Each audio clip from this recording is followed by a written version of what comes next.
사도신경으로 신앙 고백 드리겠습니다.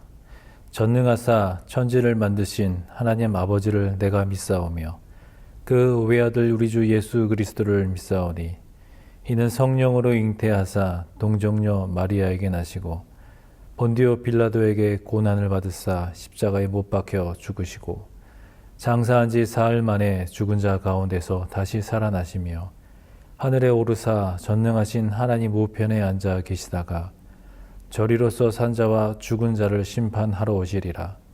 성령을 믿사오며 거룩한 공예와 성도가 서로 교통하는 것과 죄를 사하여 주시는 것과 몸이 다시 사는 것과 영원히 사는 것을 믿사옵나이다. 아멘.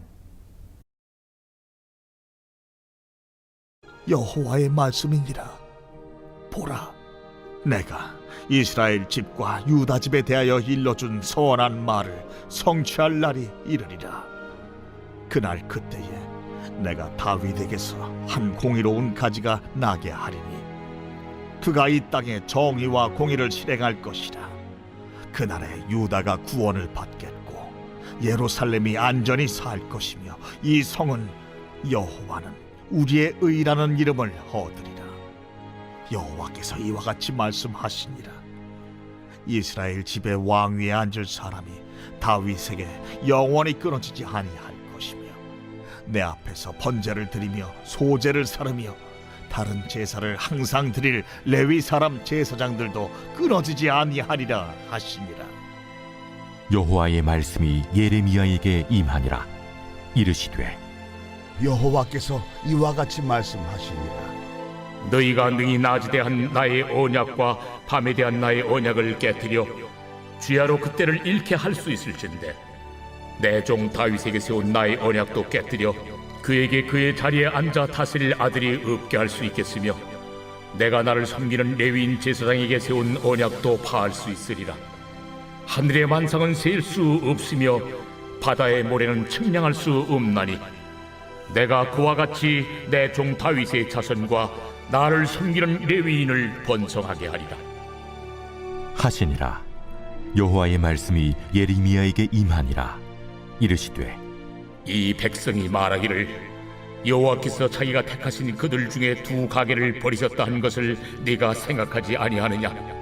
그들이 내 백성을 멸시하여 자기들 앞에서 나라로 인정하지 아니하도다. 여호와께서 이와 같이 말씀하시니라. 내가 주야와 맺은 언약이 없다든지 천지의 법칙을 내가 정하지 아니하였다면 야곱과 내 종 다윗의 자손을 버리고 다시는 다윗의 자손 중에서 아브라함과 이삭과 야곱의 자손을 다스릴 자를 택하지 아니하리라.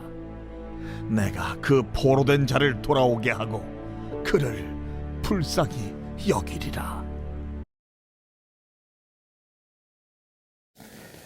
오늘 본문은 예레미야가 구원을 선포하는 30장과 또 33장의 마지막 단락이 되겠습니다.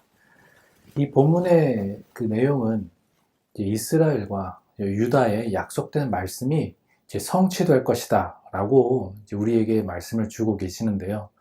이 하나님의 구원의 약속은 이스라엘 백성의 귀환으로 끝나지는 않을 겁니다.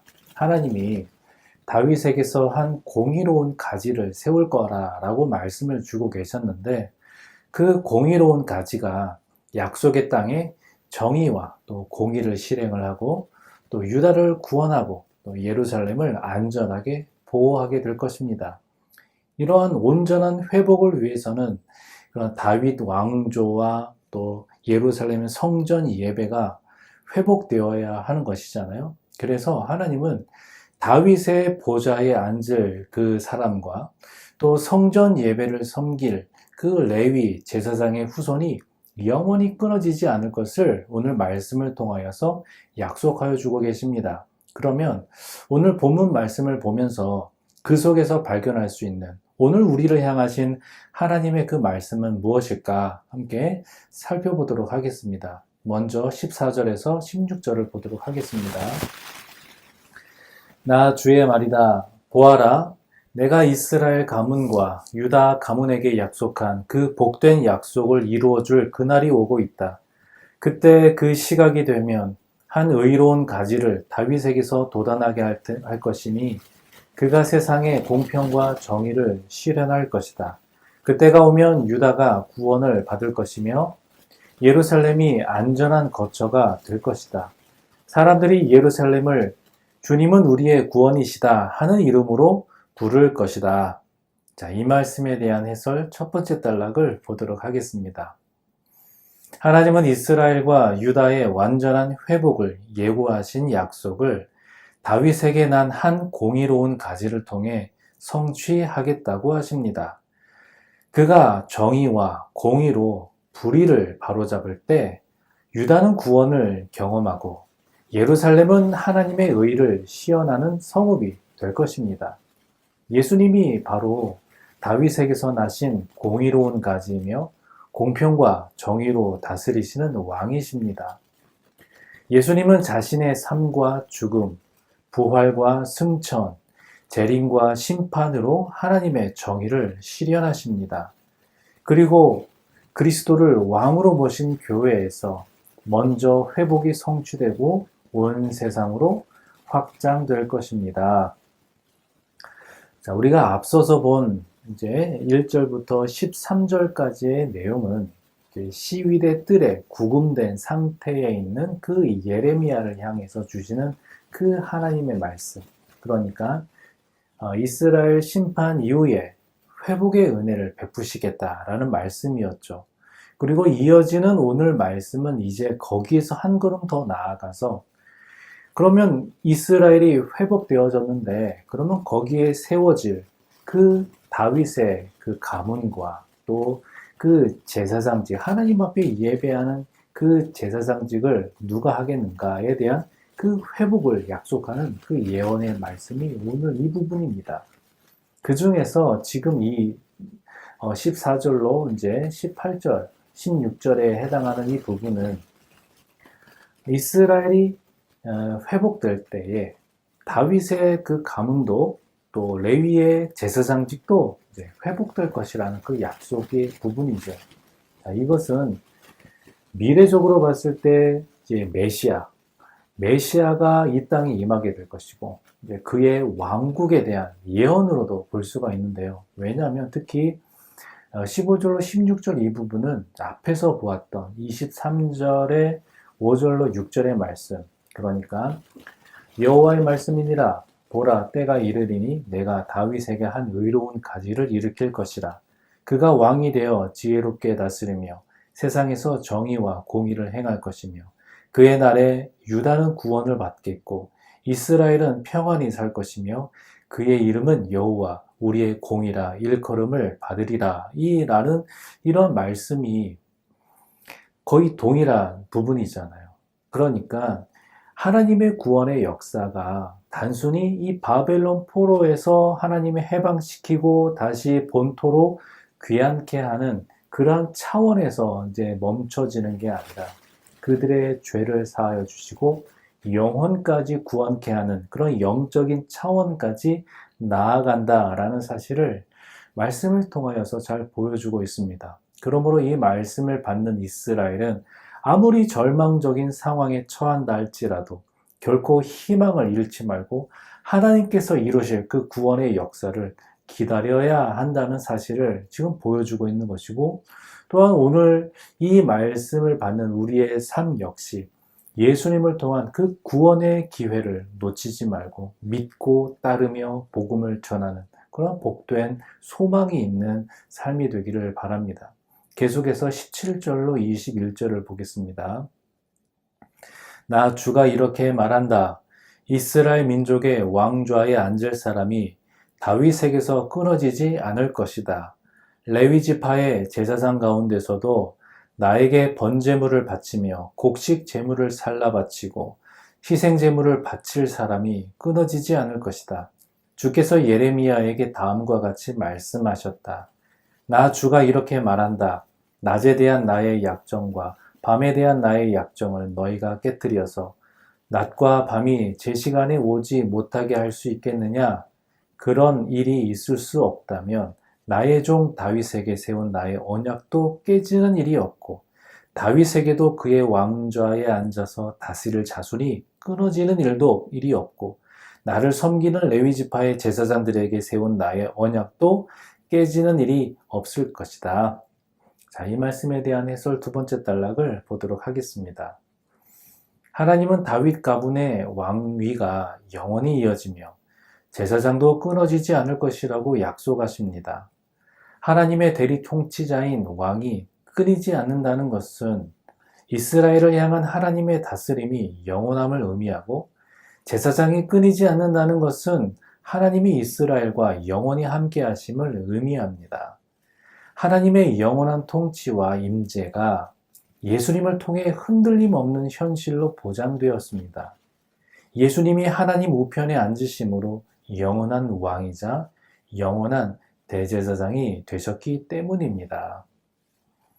자, 역사적으로 보면 이스라엘, 그 남유다는 여호야김과 시드기야를 끝으로 다윗의 왕위가 완전히 끊어졌습니다. 그리고 게다가 포로 귀환 이후에도 정치적인 측면에서 다윗 계열에서 왕위가 이어지지 않는 것이 맞습니다. 더욱이 이제 예수 그리스도 시대, 신약 시대에는 물론 왕이 있었는데 그 사람은 다윗 가문이 아니라 에돔 족속 출신인 헤롯 가문이 그 유다의 왕, 그 자리를 지키고 있었던 거죠. 그렇기 때문에 본문의 그 예언은 어떻게 보면 정치적인 측면의 약속이라고는 할 수 없는 부분입니다. 이 약속은 영적인 측면에서 바라봐야 되는 거죠. 그래서 영적인 모습, 영적인 측면에서 성취될 약속이고 또 해설에서 말한 것처럼 다윗 가문의 그런 왕의 자리가 영원히 이어진다라는 말씀은 사실상 예수 그리스도께서 영원히 왕으로 다스릴 것을 말하는 것으로 우리는 봐야 합니다. 또한 제사장들도 끊어지지 아니하리라 라고 하시는 이 부분 또한 레위 지파의 제사장직 회복을 말하는 것인데요. 이 예언대로 이스라엘 포로 귀한 다음부터는 스룹바벨이 성전을 재건한 그리고 하고 나서 물론 제사장직이나 제사 제도가 부활하긴 하였습니다.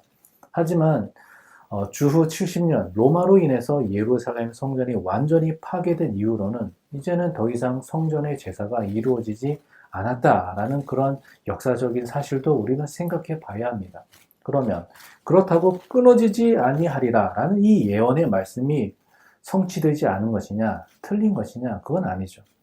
신약 성경 히브리서를 보면 예수 그리스도께서 스스로 몸소 완전한 제물이 되셔서 십자가에서 영원한 제사를 드리셨기 때문에 예수님이 이 부분을 완전히 성취하셨다라고 볼 수 있습니다. 때문에 제사장직에 대한 예언의 말씀 또한 예수 그리스도께서 성취하셨다라고 볼 수 있는 것입니다. 계속해서 22절을 보겠습니다. 셀 수 없이 많은 하늘의 별처럼 측량할 수 없는 많은 바다의 모래처럼 내가 나의 종 다윗의 자손과 나를 섬기는 레위 사람들을 불어나게 하겠다. 자, 이 말씀에 대한 해설 세 번째 단락을 보도록 하겠습니다. 하나님은 다윗 왕가와 제사장 가문을 번성하게 하겠다고 약속하십니다. 이 약속은 포로 귀환 후에 어느 정도 성취되었지만 예수님의 초림과 재림을 거치며 완전히 성취될 것입니다. 예수님을 믿어 하나님의 자녀가 된 사람들은 모두 왕 같은 제사장입니다.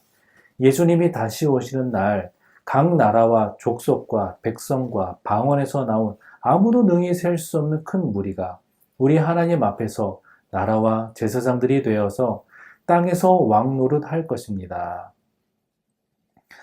이 부분 또한 예수 그리스도로 인하여서 성취될 그 부분들을 계속해서 반복적으로 말해주고 있습니다. 메시아에 대한 약속이 예수님을 통해서 성취되었죠. 또 예수님께서 하나님 나라를 선포하시면서 회복되기 시작했고, 또 예수님을 믿는 자는 결국은 주와 함께 다스리게 될 것입니다. 또한 믿는 자는 세상을 하나님과 연결하는 그런 제사장 역할을 부여받았기 때문에 왕 같은 제사장이 될 것입니다. 하지만 아직 실현된 것은 아닌 거죠. 그렇기에 우리는 하나님의 약속이 성취되는 것을 우리는 말씀을 통하여 보았고, 또 지켜지고 있는 과정에 우리가 있기 때문에 지금 우리의 삶에서도 하나님의 약속이 이루어지게 된다라는 것, 그리고 결국 예수님이 이 땅에 다시 오게 된다라는 말씀을 믿으면서 오늘도 하나님 앞에 서 있는 그 믿음의 고백으로 살아가시기를 소망합니다. 계속해서 마지막 23절로 26절을 보겠습니다. 주께서 예레미야에게 다음과 같이 말씀하셨다. 너는 이 백성이 주께서는 자신이 택하신 두 족속을 버리셨다고 말하는 것을 듣지 못하였느냐? 그래서 사람들이 내 백성을 멸시하고 다시는 나라를 이루지 못할 것으로 여기고 있다. 나 주가 말한다. 나의 주야의 약정이 흔들릴 수 없고 하늘과 땅의 법칙들이 무너질 수 없는 것과 마찬가지로 야곱의 자손과 나의 종 다윗의 자손도 내가 절대로 버리지 않을 것이며 아브라함과 이삭과 야곱의 자손을 다스릴 통치자들을 다윗의 자손들 가운데에서 세우는 나의 일도 그치지 않을 것이다. 이제는 참으로 내가 이 백성을 불쌍히 여겨서 그들 가운데서 포로가 된 사람들을 돌아오게 하겠다. 이 말씀에 대한 해설 네 번째 단락을 보도록 하겠습니다. 이스라엘과 유다는 하나님께 버림받은 것 같은 처지에서 주변국의 멸시를 받고 있지만 하나님은 그들을 버리신 적 없으며 그들을 반드시 회복시킬 것임을 다시 한번 확언하십니다. 현실이 절망적일 수 있지만 우리를 결코 버리지 않으시는 하나님이 회복의 약속을 지키실 것입니다. 절망의 현실을 직시하되 희망찬 약속을 놓치지 맙시다. 자, 이 부분은 이제 30장으로부터 오늘 33장까지 이제 이 하나의 큰 덩어리, 위로의 책이라고 불려지는 이 부분이 이제 마무리되어지는 지점인데요. 그런데 이 부분은 어떤 새로운 내용을 제시하는 것이 아니라 이미 앞에서 계속 이야기되고 있는 그런 내용들을 반복하고 있습니다. 그러니까 오늘 우리의 본문 그 앞부분 14절에서 18절은 이미 다윗의 왕위와 제사장직의 회복, 그리고 19절에서 22절은 이에 대한 또 반복의 약속, 또 방금 우리가 읽었던 23절로 26절에서는 이스라엘과 다윗 가문의 회복에 대한 이 세 번째 약속이 주어지고 있습니다.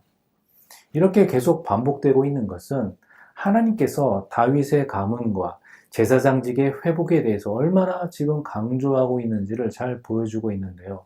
그리고 또 다른 한편으로는 이 언약 백성에 대한 하나님의 이 회복과 이 축복에 대한 약속을 지금 말씀이 전해지고 있는 그 예레미야 시대 당시 많은 사람들이 얼마나 이것을 믿지 않고 의심하고 있으면 이렇게까지 계속 반복했을까라고 생각되어지는 부분입니다.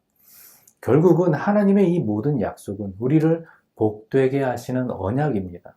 신실하신 하나님은 약속하신 모든 것을 그리스도 안에서 성취하셨고, 또 오늘을 살아가는 우리에게도 우리의 삶 속에서 그 약속을 반드시 이루시고 회복시키실 것입니다. 그래서 그 신실하신 하나님 안에서 복된 하루를 살아가시기를 주님의 이름으로 축원드립니다. 함께 기도하겠습니다. 아버지 하나님 감사합니다. 오늘도 이 아침 주님 앞에 나와서 예배하게 하시고 또 말씀 앞에 서게 하심을 감사합니다. 주신 말씀을 기억하면서 우리를 회복해 하시는 하나님, 신실하신 하나님의 그 약속의 말씀을 믿으면서 은혜 가운데 살아갈 수 있는 복된 우리의 삶으로 인도하여 주시고 우리를 정말로 주님의 천국 백성으로 살아갈 수 있는 믿음을 또한 허락하여 주셔서 너무 참으로 힘들고 험악한 세월을 살아가는 우리의 모습이지만 하나님 늘 선한 모습으로 우리를 회복하여 주시고 또 주님의 자녀로 살아가기에 부끄러움 없도록 날마다 함께하여 주옵소서. 예수님의 이름으로 기도하옵나이다. 아멘. 주님 가르쳐 주신 기도로 기도회를 마치겠습니다. 하늘에 계신 우리 아버지여, 이름이 거룩히 여김을 받으시오며 나라의 임하옵시며 뜻이 하늘에서 이룬 것 같이 땅에서도 이루어지이다. 오늘날 우리에게 일용할 양식을 주옵시고 우리가 우리에게 죄 지은 자를 사하여 준 것 같이 우리 죄를 사하여 주옵시고 우리를 시험에 들게 하지 마옵시고 다만 악에서 구하옵소서. 대개 나라와 권세와 영광이 아버지께 영원히 있사옵나이다. 아멘.